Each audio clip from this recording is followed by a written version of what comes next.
नमस्कार. आपण बाहुल्यांचा खेळ पाहिला असेल. त्या बाहुल्या अगदी रंगी बेरंगी तयार केलेल्या असतात, त्यांना वेगवेगळे आकार दिलेले असतात आणि ह्या बाहुल्या त्यांना दोर बांधून बाहुल्यांचा खेळ करणारा जो आहे तो त्या बाहुल्यांना पाठीमागं राहून त्या बाहुल्यांना नाचवण्याचं काम करत असतो आणि पुढे बसलेली पब्लिक जी आहे त्यांना असं वाटतं की ह्या बाहुल्याच नाचत आहेत, ह्या बाहुल्याच बोलत आहेत, अशा पद्धतीचा भास होतो.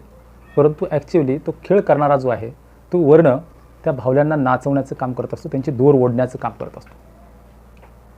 अगदी तसाच प्रकार जो आहे आज आपल्या महाराष्ट्रामध्ये घडतो आहे की वेळोवेळी आपण पाहतो आहे की तशा पद्धतीच्या बाहुल्या राजकारणात असतील, समाजकारणात असतील किंवा वेगळ्या क्षेत्रात असतील नाचत असताना आपल्याला दिसत आहेत.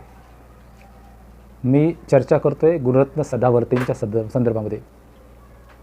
पेशानं वकील असणारे परंतु वाईट करण्यामध्ये त्यांना आनंद खूप असतो. मराठा समाजाचं आरक्षण जेव्हा त्यांना दिलं गेलं त्यावेळेला त्याच्या विरोधात याचिका टाकून ते कसं खारिज करता येईल किंवा ते कसं काढून टाकता येईल हा प्रयत्न करणं आणि मराठा समाजाचं आरक्षण रद्द केल्याबद्दल आनंद व्यक्त करणं यामध्ये या व्यक्तीला खूप आनंद. आणि ज्यावेळेला ही व्यक्ती राजकारण करते बँकेचं त्यावेळेला मात्र एक मराठा लाख मराठा अशी घोषणासुद्धा देते. यावरनं ही व्यक्ती किती विचित्र आहे याचाही अंदाज आपल्याला लागत असेल. आणि आपल्या लक्षात येतं की हे जे आहे हे बाहुल्यांसारखे वेळोवेळी ज्या ठिकाणी गरज आहे त्या ठिकाणी त्यांना कसं नाचवण्याचा प्रयत्न होत आहे हेही आपल्याला दिसून येतं. जेव्हा टोलच्या संदर्भामध्ये प्रश्न उभा राहतो, राज ठाकरे आंदोलन करतात तेव्हा राज ठाकरेंना अटक करा असं विधान करणं आणि आपलं महत्त्व वाढवून घेणं किंवा विनाकारण लक्ष स्वतःकडे केंद्रितभूत करणं असा हा विचित्रपणा त्यांनी केला.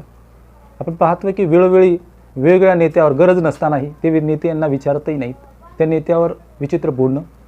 परंतु हे झालं ठीक आहे, परंतु जेव्हा करोडोमध्ये असणारा समाज जेव्हा आपल्या मागण्यासाठी अतिशय संवेदनशील झालेला आहे आणि अशा संवेदनशील अवस्थेमध्ये सुद्धा द्वेष निर्माण करणारे वक्तव्य करणं हे मात्र या भूमीमध्ये जेव्हा एखादी व्यक्ती अशा पद्धतीची बेताल विधानं करते महाराष्ट्राच्या भूमीमध्ये आणि महाराष्ट्राचं सरकार अशा व्यक्तीला काही बोलत नाही आहे, त्यांना कुठल्याही प्रकारचा समज देत नाही आहे, त्यावेळेला मात्र प्रश्न पडतो की या व्यक्तीच्या पाठीमागं कोणाचा तरी अदृश्य हात आहे. आणि पाहतो आपण काल जेव्हा आपण पाहतो आहे की 14 तारखेला मराठा समाजाची खूप मोठी विराट अशी सभा जालन्यामध्ये होते आणि त्या ठिकाणचं नेतृत्व जरांगे पाटील करतायत. हे या व्यक्तीला जेव्हा कळतं किंवा त्याच्या मागलची जी अदृश्य शक्ती आहे ती जेव्हा ह्या व्यक्तीला नाचवण्याचं काम करते किंवा तशा पद्धतीने बोलायचा आदेश देते त्यावेळेला ही व्यक्ती समोर येते आणि मनोज जरांगे पाटलांना अटक करा, तातडीनं अटक करा, त्यांच्यामुळं हिंसक आंदोलन होणार आहे अशा पद्धतीचं विधान करते. त्यावेळेला कुठंतरी म्हणजे कायदा सुव्यवस्था आहे की नाही किंवा असे बेताल वक्तव्य करणाऱ्या व्यक्तीवर कुठंतरी चाप आहे की नाही असा प्रश्न महाराष्ट्राच्या सरकारच्या संदर्भामध्ये जनसामान्यामध्ये पडतो. कारण अतिशय बेताल वक्तव्य आहे ते. कारण मराठा समाजाने याच्यापूर्वी ही आंदोलनं केली, लाखोची आंदोलनं होती, कुठेही अनुचित प्रकार घडू दिलेला नाही आजपर्यंतच्या इतिहासामध्ये. मनोज जरांगे पाटलांनी सुद्धा अनेक आंदोलनं केली. पाठीमागं जेव्हा आपण पाहतो ते उपोषणाला बसले त्यांच्यावर लाठीचार्ज झाला तरीही शांततेच्या मार्गाने उपोषण करण्याचा प्रयत्न त्यांनी केला. आजही आपण पाहतोय की म्हणजे त्याच्यानंतरही आपण उपोषण जेव्हा त्यांनी माघारी घेतलं त्यावेळेलाही ते महाराष्ट्रभर फिरले, कुठेही अनुचित प्रकार अगदी घडून येऊ दिला नाही. रात्री बेरात्री सभा त्यांच्या झाल्या, कुठंही म्हणजे अनुचित प्रकार घडला नाही. हे अख्ख्या महाराष्ट्रानं नाही देशानं पाहिलेलं आहे. आणि एवढं सुव्यवस्थित चालत असताना जेव्हा आपण पाहतोय की कोट्यावधी लोक त्या ठिकाणी जमा होतेत याचे अंदाज घेत असताना 300-350 एकरचा तो एरिया आणि तिथे खूप मोठी सभा होणार आहे हे लक्षात आल्यानंतर आपण पाहतोय की त्याच्यापूर्वी एक दिवसानं तुम्ही विधान करताय की मनोज जरांगे पाटलांना अटक करा. म्हणजे या महाराष्ट्रातल्या 7-8 कोटी मराठा समाजांना डिवचण्याचं काम हा वकील करतो आहे. त्यावेळेला कुठल्याही प्रकारची ॲक्शन त्यांच्यावर घेतली जात नाही आहे, त्यांच्या विधानाचं कुठंही परीक्षण केलं जात नाही आहे, ते का तसं विधान करतायत याचासुद्धा शोध घेतला जात नाही आहे. आणि आपण पाहतोय की ही चीड निर्माण करण्याचं, खरं म्हणजे मराठा समाज किती शांत आहे, सहनशील आहे, ह्या सहनशीलतेचा तुम्ही अंत पाहू नये. कुठलंही विधान मराठा समाजानं त्या संदर्भात केलं नाही. मनोज जरांगे पाटलांनी जे विधान केलं तेच त्यांचं अंतिम विधान.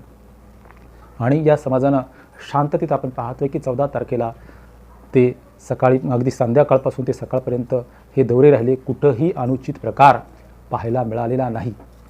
परंतु जे विधान गुणरत्न सदावर्तेंनी केलं त्यांच्या बोलण्यातून मात्र मराठा समाजाला एक भीती निर्माण झाली होती की कदाचित उद्याला कोणीतरी अदृश्य हात किंवा अदृश्य शक्ती जी आहे ज्या पद्धतीनं या व्यक्तीला बोलत करते तेव्हा कुठं ना कुठंतरी अनुचित प्रकार घडून आणला जाईल याची काळजी घ्यावी लागेल. याची खबरदारी सर्व मराठा समाजाने काळजीपूर्वकरित्या केलेली आपल्याला पाहायला मिळते. म्हणजे हे लक्षात घेतलं पाहिजे की अशा पद्धतीची विधानं करणं आणि वातावरण कुठंतरी बिघडेल की असंवेदनशील होईल अशा पद्धतीची विधानं करणं यावर कुठंतरी सरकारनं ॲक्शन घेण्याची गरज आहे. त्या संदर्भामध्ये त्याचा शोध घेण्याची गरज आहे आणि अशा व्यक्तींना कुठंतरी चाप देण्याची सुद्धा गरज आहे. या ठिकाणी ही चर्चा मी थांबवतो. आपल्याला जर ही चर्चा आवडली असेल तर नक्कीच सबस्क्राईब करा, लाईक करा आणि शेअर करायला विसरू नका. धन्यवाद.